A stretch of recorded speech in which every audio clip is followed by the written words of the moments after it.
Olá, bom estar por aqui de novo com você. Este é o Mundial Telenotícias com os principais acontecimentos do dia. Ordem ilegal não se cumpre. Não é isso que estamos acostumados a ouvir dos parlamentares toda vez que o judiciário extrapola os limites do poder e manda incomodar um deputado ou senador? Pois é. Justamente o que está dizendo agora o deputado federal pelo Partido Novo e um dos cavaleiros templários nessa cruzada efusente entre o Congresso e o Supremo Tribunal Federal. Estamos falando de Marcel Van Hatten, do Rio Grande do Sul. Ele foi intimado pela Polícia Federal a comparecer à sede da instituição para dar esclarecimentos em um inquérito que investiga as críticas dele ao delegado Fábio Alvarez Shore, que apareceu em várias denúncias de buscas e apreensões a mando do ministro Alexandre de Moraes. O deputado fez acusações contra o delegado no dia 14 de agosto, diretamente da tribuna da Câmara, o chamando de abusador de autoridade e mostrou a foto do delegado.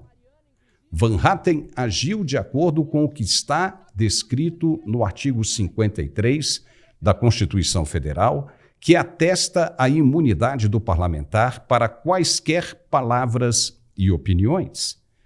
Mas a Polícia Federal resolveu intimar o deputado para esta terça-feira, dia 5 de novembro. Só que o deputado não foi e disse que nem iria. Veja. Estamos deixando claro aqui, meu advogado e eu, que não comparecerei diante de um delegado da Polícia Federal para dar quaisquer explicações, porque a Constituição me garante, pelo artigo 53, inviolabilidade civil, só para concluir, presidente, civil e criminal por quaisquer das minhas opiniões, palavras e votos. Então fica aqui consignado, mais uma vez, que não deporei a Polícia Federal nesta terça-feira às 10 da manhã, porque não vou obedecer a ordens ilegais e inconstitucionais de quem quer que elas venham. Muito obrigado, senhor presidente. E o deputado não foi e fez o pronunciamento dele com a recusa da intimação direto da tribuna da Câmara, como havia feito as acusações anteriormente. E afirmou que estava sendo perseguido politicamente por atos que tem adotado contra o judiciário. Veja. Quero aqui me solidarizar com meu colega, deputado Cabo Gilberto, como disse ele há pouco, somos os dois hoje perseguidos, como aliás outros colegas parlamentares, e pela primeira vez pelo uso da tribuna da Câmara dos Deputados, por um ministro do Supremo Tribunal Federal que decidiu abrir um inquérito. E quero aqui aos meus colegas parlamentares dizer que estou assinando neste momento justamente uma manifestação em conjunto com o meu advogado para encaminhar ao delegado da Polícia Federal, que, aliás, fora da lei, enviou uma data para que eu amanhã, nessa terça-feira, às 10 da manhã, prestasse depoimento. Completamente fora da lei, porque nós sabemos que até os parlamentares decidem, dentro de certos parâmetros, a data e horário, e não é o delegado que assim o faz. E aí? Vai dizer o quê? Ele está certo ou errado?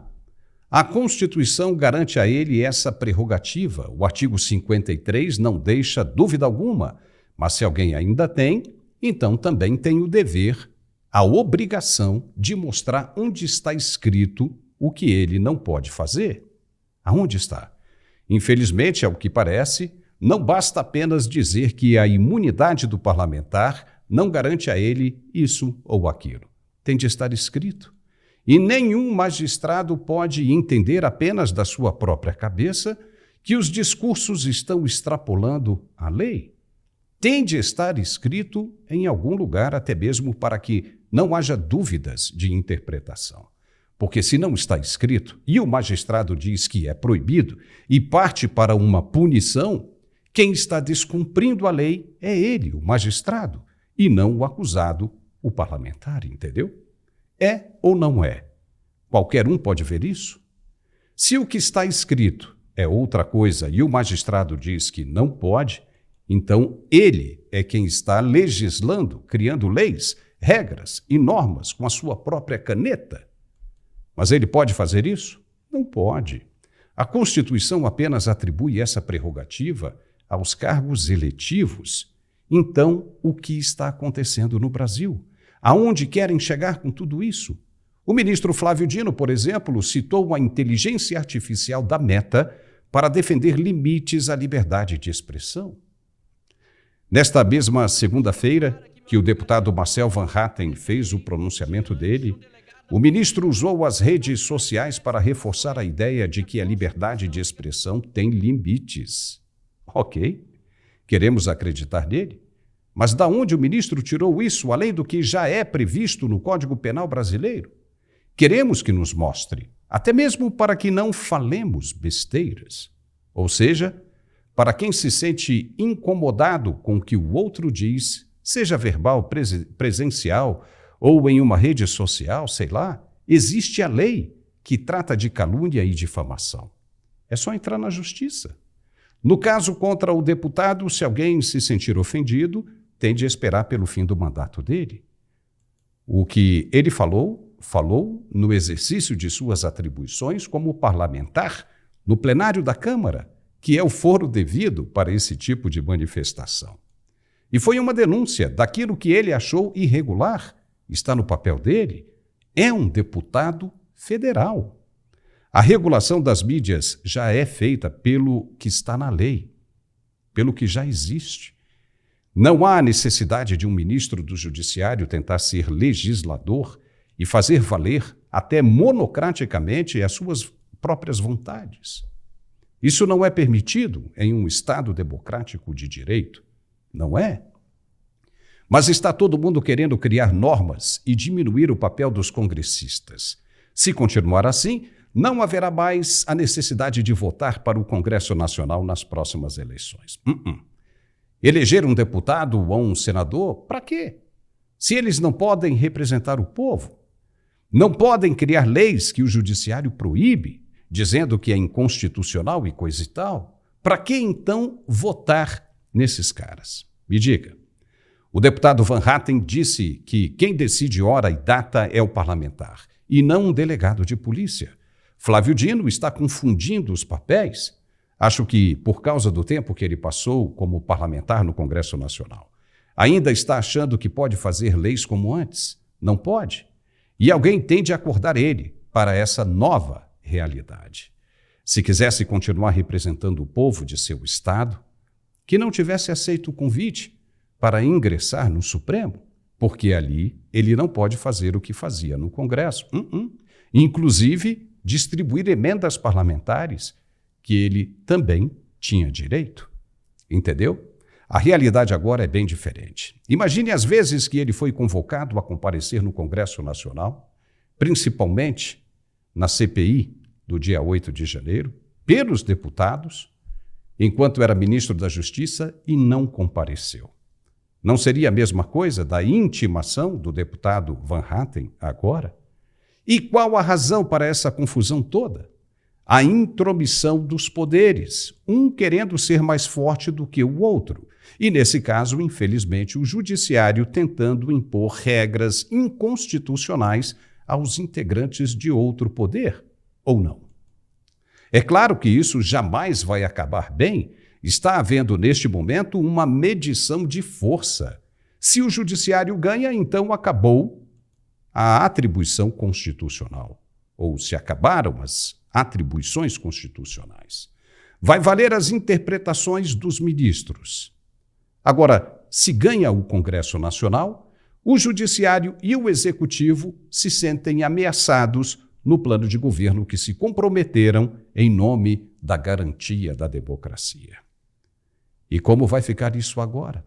Da intimação do deputado e da recusa dele? Alguém sabe dizer? O ministro relator que autorizou a intimação, Alexandre de Moraes, vai mandar a polícia fazer uma condução coercitiva? Ou seja, prender o deputado e levá-lo à força para depor na sede da Polícia Federal? Ou vão enfiar a viola no saco e fazer como fizeram na época do senador Renan Calheiros? Lembra? O cara disse que não ia deixar a cadeira de presidente do Senado de jeito nenhum e pronto, não saiu e ficou por isso mesmo. Mas e agora quem está com a razão? Basta olhar o que está escrito no papel, o que diz a lei. tem que se basear no que está escrito. Se estiver na lei, tudo bem, que o deputado não pode fazer isso ou aquilo, então que se sente o dedo. Mas se não estiver, o que vão fazer? O Brasil, infelizmente, é cheio de gente alienada que não quer saber o que está à sua volta. Gente mal informada. Só quer saber de se dar bem, de deixar para os outros resolverem os seus problemas ou a sua sorte. Depois fica reclamando se tudo não sai como deveria. Tem sido assim há muito tempo. E é isso que faz a diferença de uma cultura terceiro-mundista para uma de primeira classe. Tem gente que só assiste novela na TV Globo e pensa que o que sai nos jornais só acontece na televisão.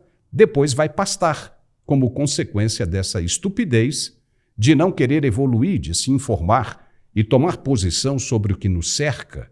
Me desculpem a franqueza, mas é o que se percebe. É uma opinião. Só que quem se incomoda com ameaças de perda de vida boa, de mordomias, é quem se preocupa com o que o povo pode saber. Quanto menos gente sabendo o que acontece dentro das dependências das autoridades, melhor. Assim ninguém critica uma licitação de mais de R$500 mil, por exemplo, em compra de comidas caras para o Palácio da Alvorada. Você ficou sabendo disso? Comidas e bebidas premiadas para quem diz se incomodar com a falta de alimentos para o pobre, para o povo que apostou em mudanças, para o povo que acreditou nas promessas de picanhas e cervejas à vontade. Se é o governo dos pobres, será que alguém fica de consciência tranquila, degustando comidas de reis, regadas a drinks caríssimos e premiados, como se fosse o mais nobre dos sultões das histórias em quadrinhos? Será? Ou um imperador romano, quando o povo passa fome? Não deveria ser assim, mas o povo não olha dessa maneira. O povo até gosta do que vê e acredita que se trata de duas entidades diferentes. Aquele que ele votou e idealizou como salvador da pátria, um tipo de Sassamutema, e a outra criada pela oposição e que não corresponde à verdade do ponto de vista do eleitor. O pior cego é aquele que não quer enxergar. Mas vamos ver como vai acabar essa exposição toda. O deputado Van Hatten não é qualquer um que baixa a cabeça, de maneira alguma. E, de novo, ele é um cavaleiro templário, logo tem muita energia para combate. Vamos fazer agora um rápido intervalo e voltamos com o grande assunto do dia, que são as eleições americanas. Mas antes, preste muita atenção no recado de nosso apoiador para quem está sofrendo com dores pelo corpo. Vale a pena ouvir o que ele tem a dizer. Vai daí, Andrei. Eu sentia dor na coluna, dor na ponta dos dedos, eu não conseguia nem dormir à noite. E tomava tanto remédio e nenhum me valia, sabe? E de repente vi essa propaganda desse remédio, quase um milagre. Eu confesso para vocês que eu falei assim, é mais um para roubar o nosso dinheiro. Mas meu pensamento foi errado. Fiz esse pedido. Ele é para os ossos, é para dor. Olha, eu sentia dor para tudo quanto era lado. Comecei a tomar o comprimido. Aí depois comprei o Ingota também. Eu tomei os dois juntos, irmã, para a honra e glória do Senhor Jesus. Hoje eu não sinto mais nada. Olá, Paulo, que alegria estar aqui mais uma vez, junto dessa nossa grandíssima audiência, para falarmos desse produto que caiu na graça do povo, o Articular, que você acabou de acompanhar mais uma pessoa que vivia com dores, vivia gastando dinheiro com medicação, comprou o Articular e hoje está livre, e hoje está liberto. E quando eu falo liberto, eu quero dizer da liberdade de você poder trabalhar, de você poder fazer as coisas do seu dia a dia sem sofrer com dor, sem precisar ficar gastando dinheiro com farmácia. Liberdade que eu falo é você não precisar ficar tomando aqueles remédios lá de uso contínuo. Até quando você vai ficar preso no sistema farmacêutico? Gente, entenda uma coisa, o remédio de farmácia, ele funciona como um anestésico, ele é um analgésico, ele vai tirar sua dor ali durante 2, 3 horas, o efeito da química começa a passar, a dor volta de novo. Por quê? Porque o problema, o que está causando a dor, o motivo, não está sendo tratado. A cartilagem que hoje não existe mais no teu joelho, na tua coluna, não está sendo recuperada. E é por isso que a dor ela não passa. Se você não tratar o problema que ocasiona a dor, você fica preso no sistema farmacêutico. E é por isso que o Articular, gente, ele dá esse resultado. É por isso que o Articular hoje, ele acaba com o sofrimento do povo. Porque ele é um produto que foi criado exatamente para acabar com o problema, com o motivo que causa a sua dor. Resolver o problema, a dor desaparece. É simples assim. Você não vai precisar ficar tomando pro resto da vida. Ele é um tratamento que vai botar um ponto final naquela dor intensa do joelho, naquela dor na coluna, naquela dor no quadril. Você que trabalha bastante, tem uma rotina muito pesada, tem uma rotina que desgasta muito, saiba de uma coisa. Sem saúde você não consegue trabalhar mais não. E é por isso que eu falo, muitas pessoas deixam a saúde em segundo plano e só vai lembrar da saúde quando realmente o calo aperta.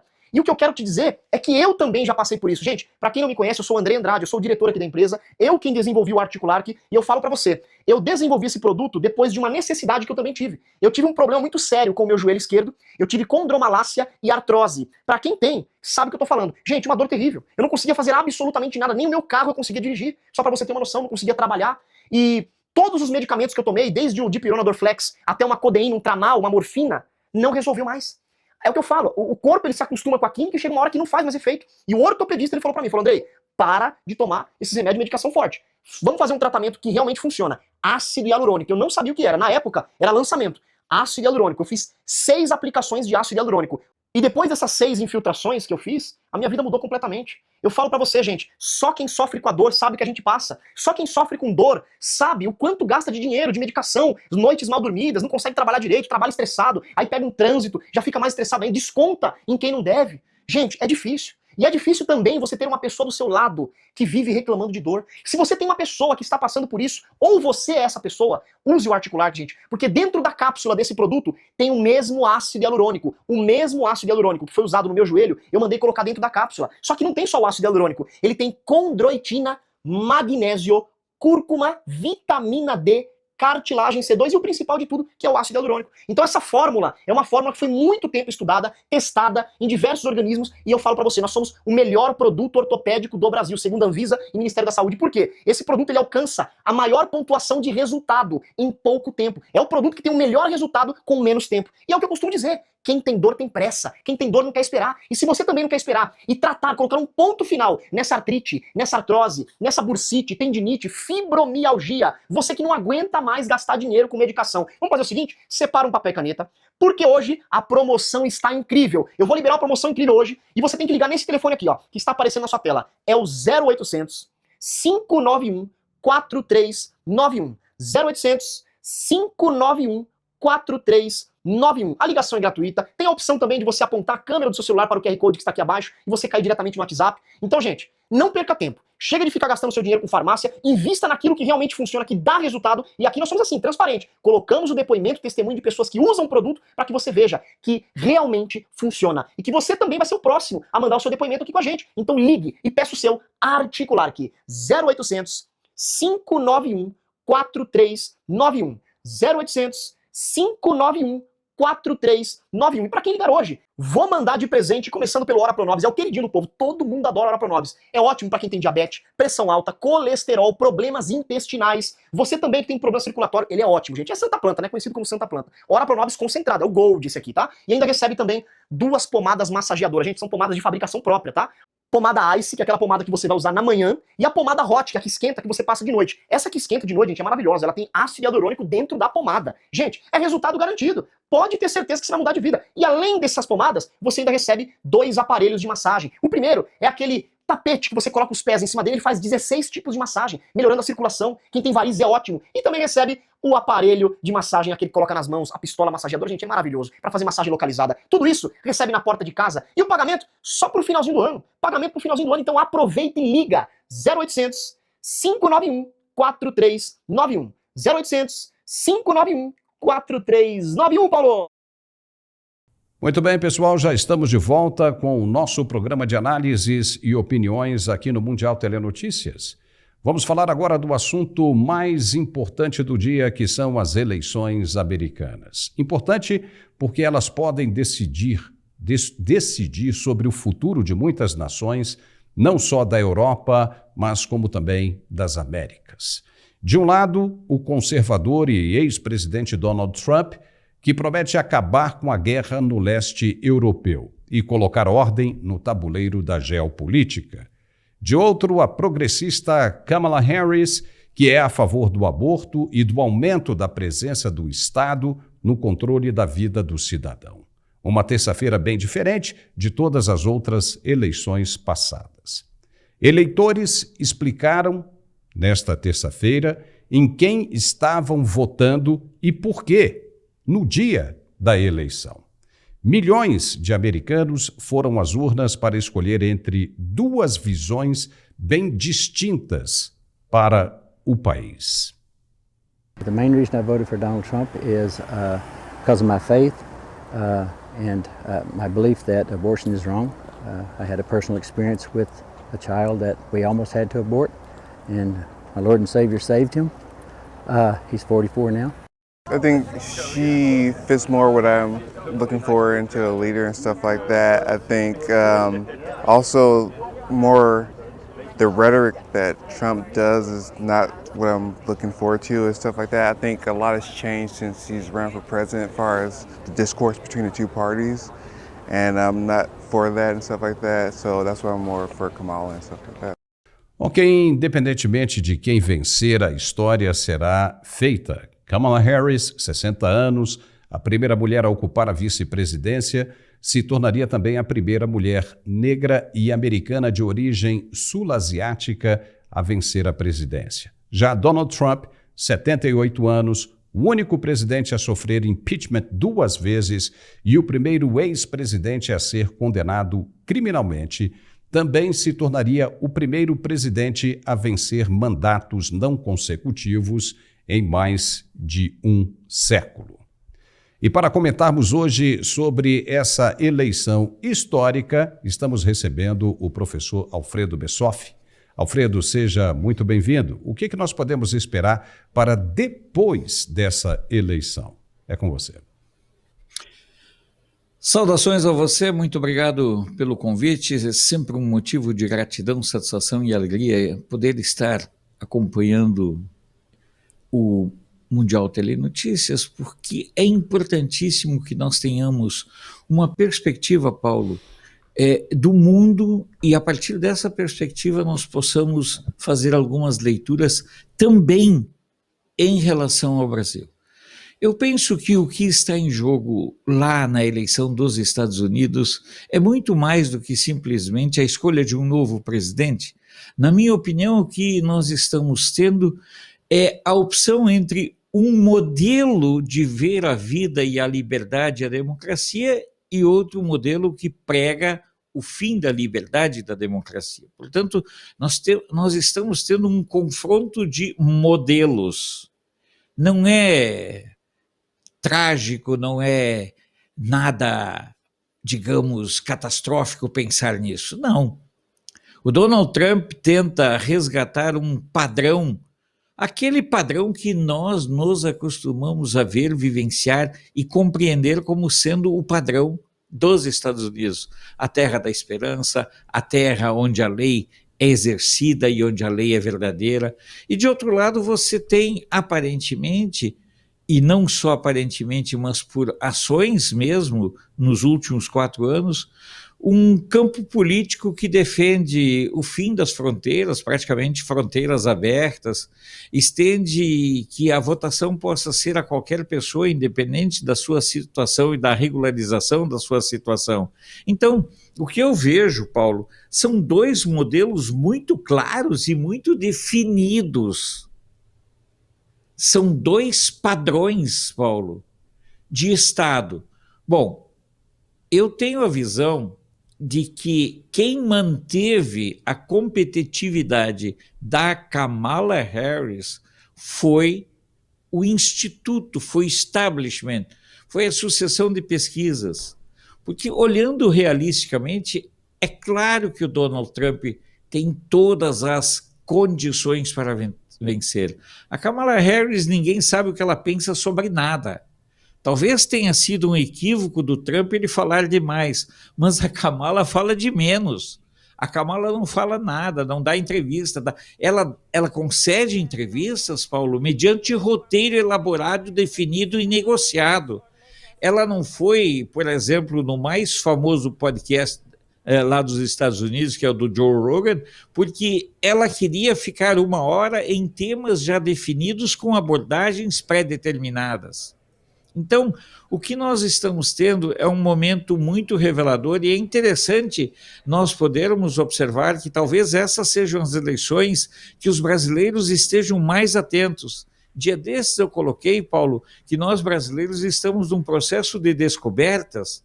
Por exemplo, quem entre os brasileiros no passado se preocupava com eleição municipal?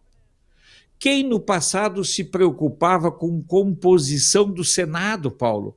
Quem tinha qualquer percepção ou compreensão do processo político a partir do município?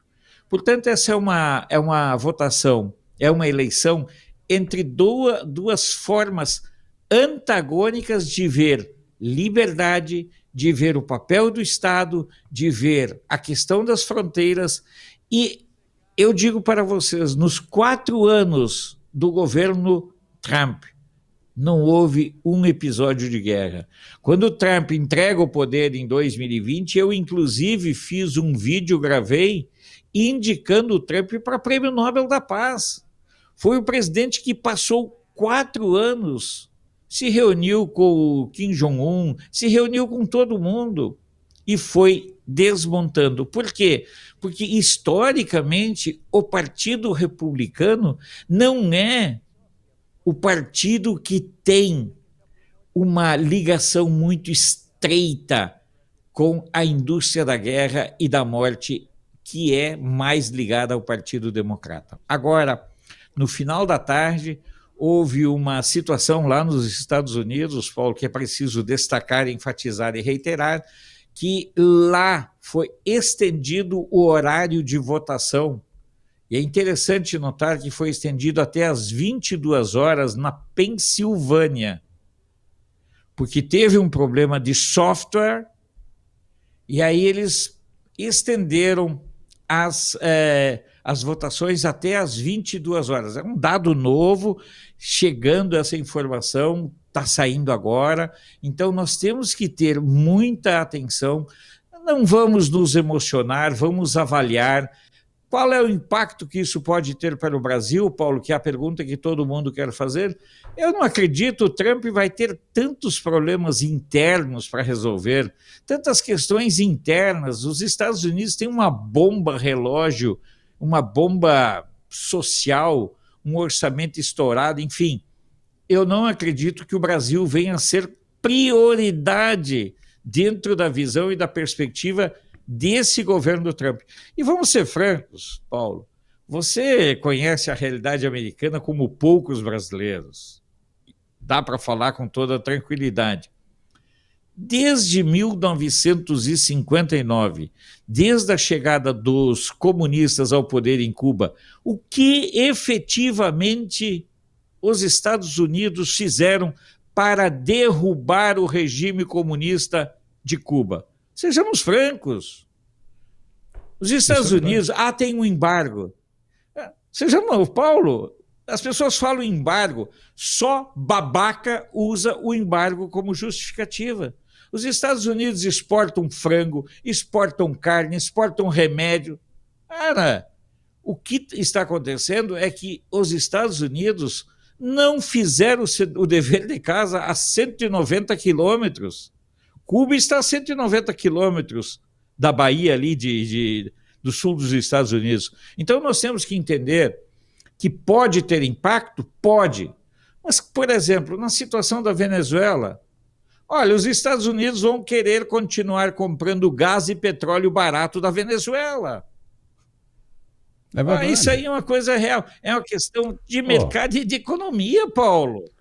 Não, isso é uma verdade, né? Porque muito brasileiro hoje pensa que Donald Trump sendo eleito, você tem um novo presidente no Brasil, Donald Trump, né? Ou seja, o país do Donald Trump é os Estados Unidos, né? O Brasil, você tem uma expectativa do que poderá vir a acontecer. Isso pode acontecer, como também não. porque veja bem, os problemas, como você disse, que os Estados Unidos têm hoje, principalmente com a geopolítica, são imensos. Você tem a China, você tem a Rússia, o Irã, você tem o BRICS querendo tirar o lastro do dólar nas comercializações, no comércio internacional, nas comercializações internacionais. Isso é muito sério. E o Trump tem que combater isso, tem que enfrentar ainda essa nova ameaça de empoderamento da Rússia junto com a China, e o Oriente Médio. Ou seja, isso tudo pode representar um tombo muito grande para os Estados Unidos. Então, é verdade, o presidente Trump, se for eleito, terá uma agenda bem cheia interna e externa, mas que o Brasil não seria a prioridade dele. Isso pode vir mais para frente, porque o Brasil se trata do quintal dos Estados Unidos, o maior país aqui no continente, no sul do continente. Sim, é uma entrada fácil para a China e para os russos pelo sul. Sim, é. Então existe essa preocupação, além do comércio bilateral, ou seja, você tem um bom relacionamento comercial entre os dois países. Mas, de novo, não quer dizer que isso venha a acontecer. Não no ritmo que o brasileiro está esperando hoje. Antes da gente começar, você me perguntou se eu acreditava no resultado dessas eleições, Alfredo. E eu te digo que, seja ele qual for, dessa vez eu acredito. Ao contrário do que foi dito no passado, no último pleito, que o Trump não conseguiu apresentar provas, mas houve suspeitas fortes de fraudes naquele pleito. Nesse caso agora, nesse pleito, dessa vez, a coisa pode ficar mais difícil porque Trump conta com um gigante da tecnologia ao lado dele, Elon Musk. E Elon Musk já avisou que está com os olhos bem abertos. Isso significa que ele colocou à disposição dos republicanos todo o aparato tecnológico dele para acompanhar a apuração dos votos. E aí você já vê o desespero de alguns, Já tem relatos de urnas pegando fogo, gente incendiando caixas de correios com votos a favor do presidente Trump. Então, isso é natural que aconteça. O importante é que a coisa seja bem esclarecida, seja uma eleição bem transparente. Olha só o que aconteceu hoje. O ex-presidente Trump saiu cedo, Alfredo, para votar em Palm Beach, na Flórida, acompanhado da esposa Melania Trump. Ele disse a repórteres que estava confiante de que fez uma grande campanha e que seria o primeiro a admitir se perdesse uma eleição justa. Veja o que ele disse. If I lose an election, if it's a fair election, I'd be the first one to acknowledge it. And I think so far, I think it's been fair. I think there's been a lot of court cases. Both sides are lawyered up. A disputa reflete uma nação profundamente polarizada, cujas divisões se tornaram mais evidentes durante uma campanha intensamente competitiva. Trump adotou um discurso cada vez mais conservador nessa campanha, enquanto a candidata democrata, Kamala Harris, tem alertado que um segundo mandato do adversário ameaçaria os pilares da democracia americana. Perguntado sobre o que teria a dizer para os seguidores que quisessem partir para a violência, como foi no dia 6 de janeiro, Trump disse não acreditar que isso fosse acontecer de novo e ainda confrontou a repórter que o queria pegar no contrapé. Veja.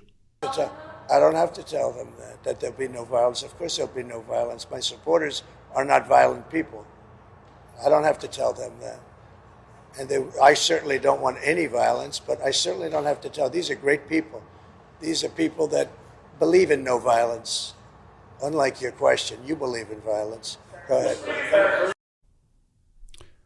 Trump parecia consciente da disputa dura com os democratas. Quando perguntado sobre o que diria a nação caso fosse considerado o vencedor, ele disse o seguinte, veja. I'm not a Democrat.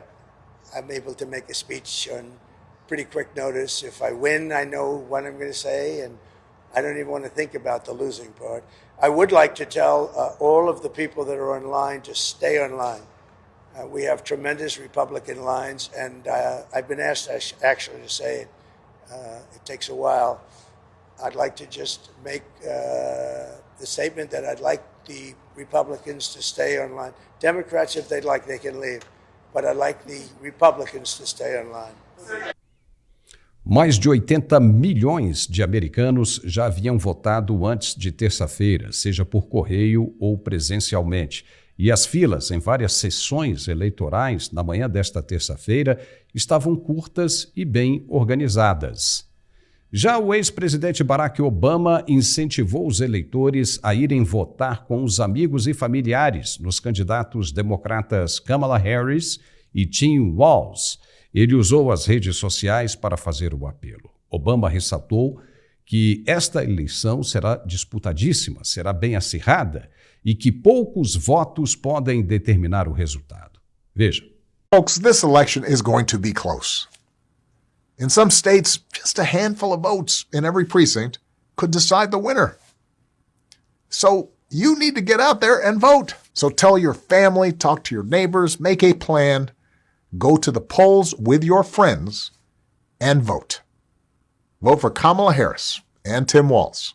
Head to iwillvote.com to look up your polling place today. Alfredo Bessoff, esse aí dizem que é o verdadeiro comandante, né, dos democratas. É ele quem manda e é ele quem vai continuar mandando caso Kamala Harris se torne presidente dos Estados Unidos. O que de fato você achou da fala do Barack Obama e das falas do Donald Trump? Bom, sobre a questão, eu queria remontar só um pouquinho, Claro, Paulo, na questão dos desafios que o Trump terá. Ele vai, por exemplo, nós estamos preocupados, eu achei excepcional a tua frase, tem gente achando que está acontecendo a eleição do presidente do Brasil. Não, é o presidente dos Estados Unidos. E a Sheinbaum, a Cláudia Sheinbaum, a presidente do México, já está preocupada por causa das declarações do Trump de que ele colocará sobretaxas para os produtos chineses que são, digamos, só empacotados lá no México e entram nos Estados Unidos com uma série de isenções tributárias. Ainda antes de te responder, eu quero dizer, houve certa feita um pedido do povo lá de Cuba pedindo para que o Elon Musk comprasse a ilha. Certos povos, quando não têm mais esperança de sair do buraco, Paulo, esses povos acabam se apegando a forças externas. Quem precisa resolver os problemas do Brasil são os brasileiros, com posturas iguais àquela assumida pelo deputado Marcel Van Hatten. Somos nós, brasileiros, que precisamos definir o nosso futuro. Nós não podemos terceirizar isso. Agora, direto na questão das falas. O Trump é genial. Teve uma pergunta lá quando falaram o que o senhor diria se for declarado vencedor. Bom, eu não sou um democrata, eu posso falar de improviso. Tipo assim, os democratas precisam ter tudo no papel. Eu achei genial, não sei se você...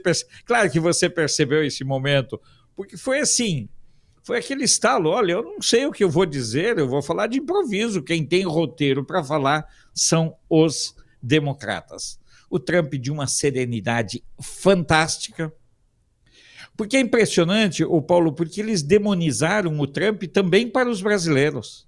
É verdade. Então você vê, é uma questão de como o Trump é.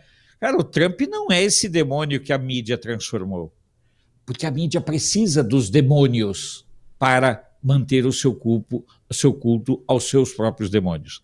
A questão do Barack Obama. Eu penso que a derrota da Kamala Harris será uma derrota profundamente sentida pelo Partido Democrata. Por quê? Porque o Partido Democrata, exemplo da esquerda no Brasil, não tem um processo de renovação. Observem quem são os líderes. Os nomes que eles usam são os mesmos desde lá do começo dos anos 90. É Bill Clinton, é Barack Obama, é sua esposa, é sempre os mesmos. Esse próprio Tim Walz, que é o vice da Kamala Harris, ele é um atrapalhado. Um dia ele foi pegar uma arma, não soube colocar um cartucho. Eu aprendi a colocar cartucho em arma aos 6 anos com meu pai. O cara até ele se diz caçador e não soube colocar um cartucho numa arma. Então essas são coisas muito importantes. Essa vitória do Trump, ela pode determinar uma sobrevida dos republicanos por 20 ou 30 anos, porque vem uma nova geração, J.D. Vance. Você tem muitos nomes novos, você tem o próprio Ron DeSantis, você tem o Rubio. Se você for olhar a quantidade de nomes novos que vem surgindo dentro do campo conservador americano, dentro de um partido democrata que não tem mais a sombra tão pesada dos Rhinos e da família Bush. Então, meu amigo, meu caríssimo Paulo, e aos nossos espectadores, eu vi na manifestação do Barack Obama uma manifestação de desespero. Me desculpem, você viu que ele falou exatamente aquilo que o Trump fala, os democratas não falam de improviso, né? Você vê que há uma edição. Ele estava, na verdade, aí o Trump, né, fez aí uma alusão a Kamala Harris, que é acusada de não conseguir falar sem um TP. Ela não consegue, aí ela começa a rir, a disfarçar, a contar piadas que não tem absolutamente nada a ver com o contexto para fugir daquilo que ela não consegue responder. Aliás, tem um lado oculto da Kamala Harris que o povo brasileiro não sabe, que quando ela foi procuradora do estado da Califórnia, ela exercia, assim foi bem divulgado e mostrado, denúncias de funcionários que trabalhavam com ela. Ela demonstrava assédio moral a dar de pau, Alfredo. Dizia que os empregados dela, os assessores dela, não podiam conversar com ela olhando nos olhos dela, encarando nos olhos, tinham que começar olhando para baixo. Então, disseram que era uma pessoa extremamente difícil e arrogante para se lidar, entendeu? Principalmente para trabalhar. E aí agora o público está vendo uma candidata à presidência da República com ar de simpatia, mas quando você começa a apertar, ela não sabe o que dizer, ela não sabe responder. Então, realmente, é uma coisa complicada. Ela tem muito, né? Isso a gente não tem como fugir dessa comparação, muito com a esquerda que a gente vê no Brasil. Por isso que a gente diz que os Estados Unidos são um espelho do Brasil. O que acontece lá, você pode ter certeza, ou quase certeza, que vai acontecer no Brasil também. É verdade, é muito importante. Só para deixar esse papel da Kamala, ela se nega a conceder entrevistas que não sejam negociadas. O Joe Rogan, que é o maior podcaster dos Estados Unidos, eu acredito que seja do mundo, né, Paulo? Sim. O Joe Rogan, ele ofereceu, ela exigiu Joe uma Rogan hora... Experience. O cara é fantástico, né? E ela exigiu 1 hora e temas pré-definidos. A desqualificação da esquerda é essa. A esquerda, Paulo, ela segue um roteiro, ela segue um manual. Observem que o próprio presidente do Brasil, toda vez que ele é apertado, ele sai a falar besteira. Porque isso é natural, não tem jeito. Eu acompanho o noticiário mundial e você observa, quando você aperta um pouco a esquerda entrega, confessa e assume. É desse jeito. Alfredo, eu estou vendo aí atrás, né, de você aí, né, uma imagem bem interessante, né, que remonta aí à Guerra Civil Americana. Nós vemos a bandeira das colônias, a Guerra Civil Americana de 1861 a 1865. Você foi muito feliz em escolher esse background hoje aí para um dia tão importante como hoje, né? Ficou bem legal, hein? É muito representativo de toda, digamos, de toda a minha trajetória, né? Eu sempre gostei muito das coisas da história. A Guerra da Secessão, que é um risco real que os Estados Unidos hoje correm, segundo alguns analistas, inclusive tem um rapaz aí que está fazendo muito sucesso no mundo todo, que fala claramente que se o Trump vencer, poderemos ter uma nova guerra da secessão nos Estados Unidos.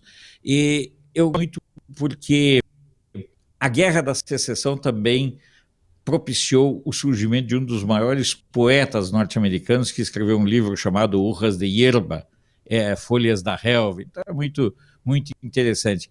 Só para encerrar, na minha visão, quem não sabe, por exemplo, das amizades nada edificantes, por exemplo, da Kamala, inclusive com Sean Diddy.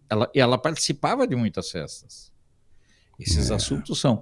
Há todo um cuidado, Paulo, sobre as notícias de que o atual marido da Kamala se envolveu em 2012 e 2013 em agressões contra uma namorada no Reino Unido. A matéria foi do Daily Mail.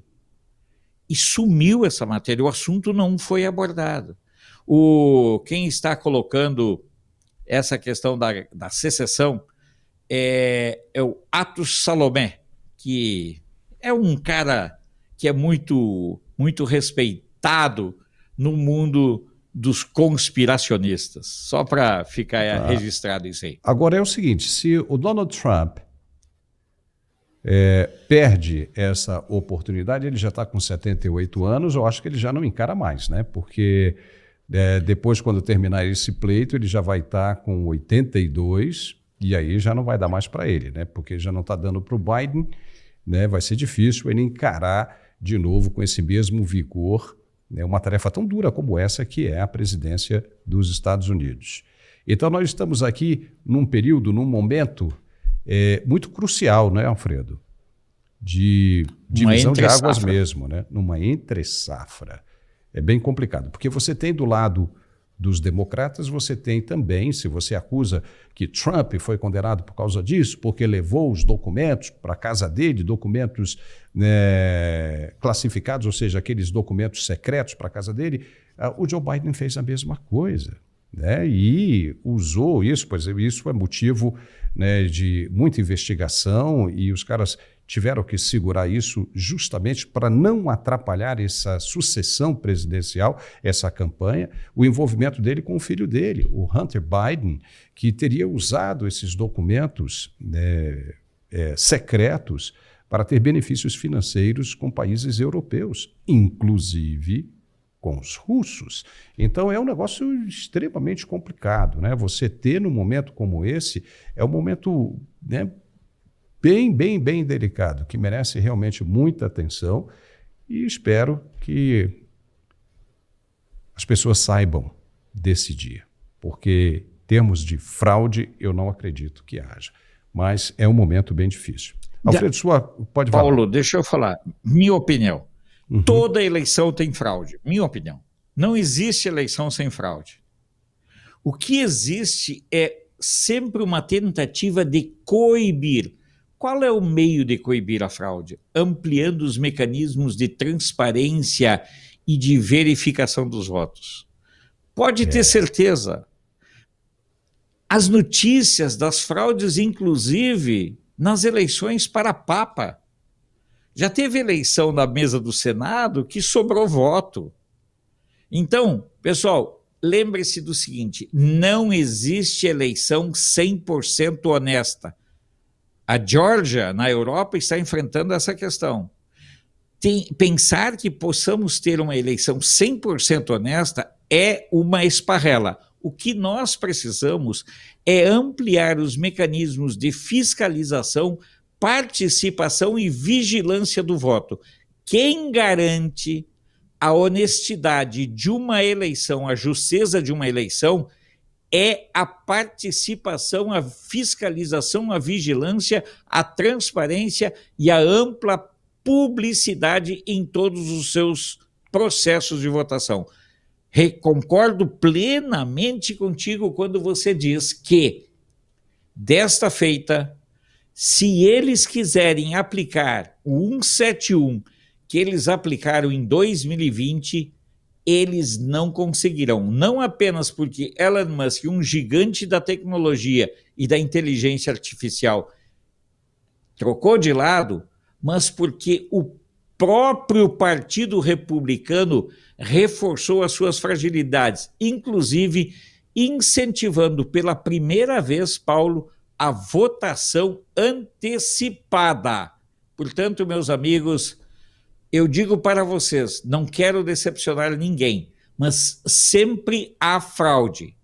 O que nós temos que ter são mecanismos para, através da participação, eliminar qualquer suspeita sobre os resultados finais. Tá certo. Alfredo, chegamos ao final do nosso programa, não temos mais tempo. Muitíssimo obrigado por sua participação e brilhantes esclarecimentos. Eu que agradeço, Paulo. Paulo, participar aqui é um aprendizado. As palavras que eu manifestei para você por mensagem de WhatsApp, eu quero manifestar aqui publicamente. Para mim, é um aprendizado de profissionalismo. É verdade, Paulo. Você é muito gentil, Alfredo. Todos nós temos o compromisso soberano de aproveitar as oportunidades para aprender. Muito obrigado. Peço que os nossos netespectadores entendam que a eleição nos Estados Unidos é para o presidente dos Estados Unidos, não do Brasil. Um abraço, Paulo. Até a próxima. É isso aí. Até a próxima. Muito bem, nós ficamos hoje por aqui de olho nessa eleição americana. Se você gostou do nosso programa, peço, por gentileza, que nos dê um like e compartilhe o máximo que puder. Também peço que se inscreva no canal, porque é muito importante para a gente. Um forte abraço, obrigado por tudo e nos vemos de novo amanhã. Até lá!